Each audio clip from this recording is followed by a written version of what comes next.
ఇవాళ అసదుద్దీన్ ఓవైసీకి ఆయన చెప్తున్నాడు ఇవాళ సౌండ్ల మీద నిషేధం చేయాలి పండుగల మీదని.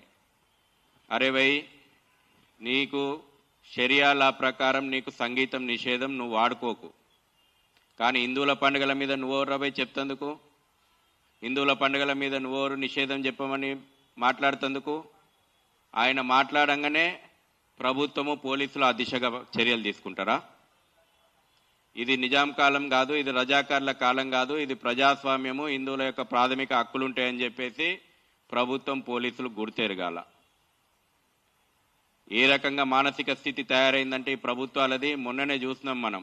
ఒక రోజుకు అటు ఇటుగా ఉగాది రంజాన్ అయింది. అరే ఉరికురికిపోయి ప్రజలు కట్టిన ట్యాక్సులతోటి ఇఫ్తార్ విందులు ఇస్తిరి, మరి ఎందుకు రంజాన్ ఉగాది వేడుకలకు కనీస కార్యక్రమాలు చేయలే?